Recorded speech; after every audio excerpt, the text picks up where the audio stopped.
So I guess maybe a good place to start is this idea of a value proposition, which is we are in a, 2024 is a very different year than 1990 and 2000, even 2010, as far as how can you run a business?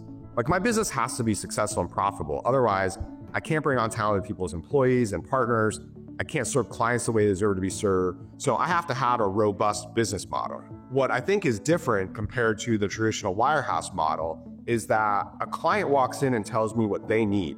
They're in control of this conversation, and I will tell them, I'm not a good fit for you if I'm not a good fit for them.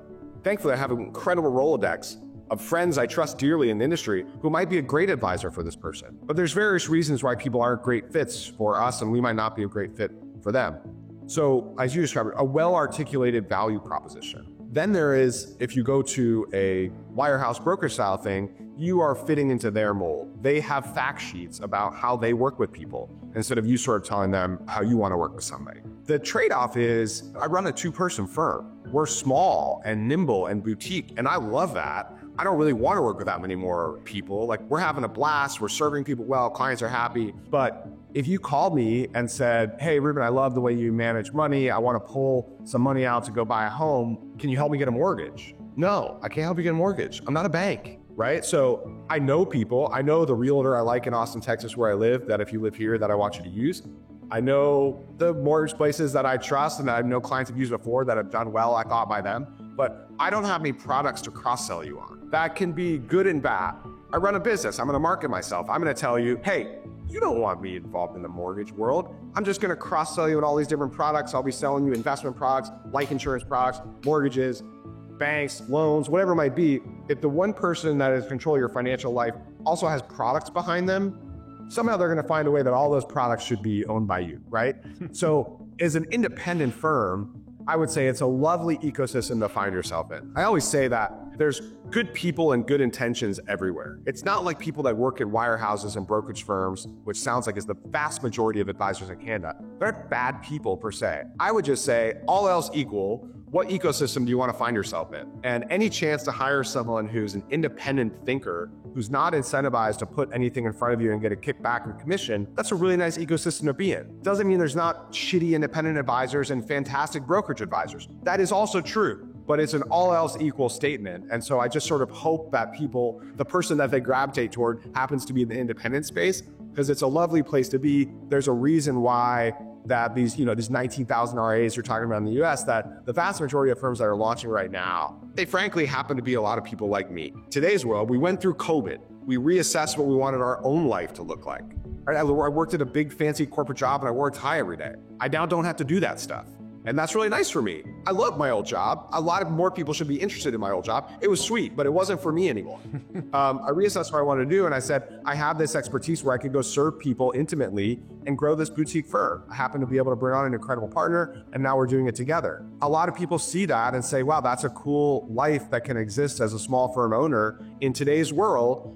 Digital technology, being able to communicate with people like this. We don't have to be the corner store with the investment sign on it. We can be creative and flexible in the way we run robust businesses. And so you see a lot of people launching firms like mine.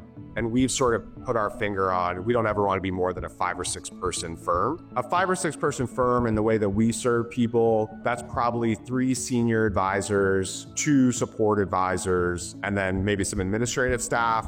And right now we work for just over 40 families and 2 institutions. And I would say we could probably get up to maybe, between 100 and 150 total clients in the way that we serve families as we get our processes better and scale and whatnot. So that's how I imagine. Now, of course, it's easy to move those goalposts. I'm less concerned about the 5 to 6 people. I don't know where technology is going to go. My partner, Rachel, is incredible with sort of our technology stack and building efficiencies in our processes. So we're able to have 2 senior people with no administrative staff because we use technology really well. And it's very possible that what I do care about, which is my lifestyle and being able to spend my time the way that I want to spend it outside of work and not be run down by feeling like I have a corporate job, even though I have a small boutique. That's very important to me. I think that's a 5 to 6 person firm. If that ends up being a 10 person firm or a 15 person firm, but I can still have the lifestyle I want that's what I hope for my clients too, right? Like that is the goal, is to spend our time and money in the ways that we want to spend it. And I don't, just like in investing, I have no idea what the future is going to bring. But in my vision, the way I see it is we are a great firm for sort of a work-life balance and integration. And I don't have aspirations of being Peter Mallouk or having, $300 billion under management or anything like that. Like, I want to enjoy my life too, just like I want clients to enjoy their life. I'm sure he enjoys his life, but I don't want to be that stressed out by becoming a corporation. I want to be a boutique. I think what you're going to see, and we're seeing a lot now, even before AI, is this move of firms like mine and yours maybe. We become sort of experts who then have to focus on content and marketing to bring out our authentic selves. If you are going to hire an advisor, you do not want to hire a robot. You want to hire someone that you resonate with. And so no matter where AI takes us, I'm not doubting even that AI at some point might be able to have empathy for people and feelings like we can't imagine. It could be completely remarkable. But do I want to grab a beer with you? Do I want to chat with you about my kids and show you pictures? All these things that that's not going to happen. And one thing that Rachel and I have focused so much on is just this radical authenticity in everything we do. And how we do something is how we do everything at our firm. And so there is no hiding. It forces us to have hard conversations with clients about politics or religion or things that we think about and do. Like, we don't hide away from who we are as people.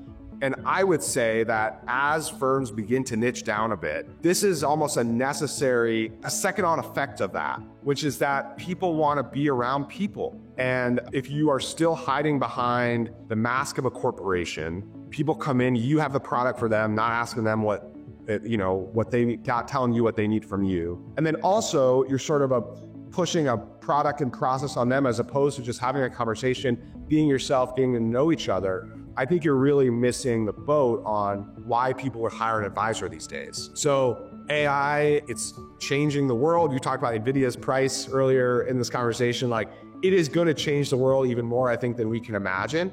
I don't doubt it. But it doesn't take away, I would say what that means to me is that being radically authentic as an advisor is more important than ever, because otherwise you are going to feel commoditized. Yeah. I did a podcast about my blog. I don't even have a podcast. Yeah. Somebody else has the podcast on my blog, right? So it's unbelievable to me. But I do know that if you can get in a conversation with somebody and be yourself, and if yourself resonates with them, you're much more attracted to them than hiring a robot or working with a robot. Radical authenticity. I love that. That is awesome. Yeah, that's good. By the way, I would say that that's really only possible in this ecosystem we're describing. Exactly. Independent firms. You can't be radically authentic at a wirehouse. There are regulations and bosses and things like that won't allow that. When I worked at Dimensional in a fund company, I can't go post whatever I want on LinkedIn because they have their own regulations as a fund company. That's not Dimensional's fault. They got to abide by their rules. For our small firm, as long as we are compliant, I can say whatever the hell I want. And I really like that. That's really important to me because I think that's what resonates with people that might hire us.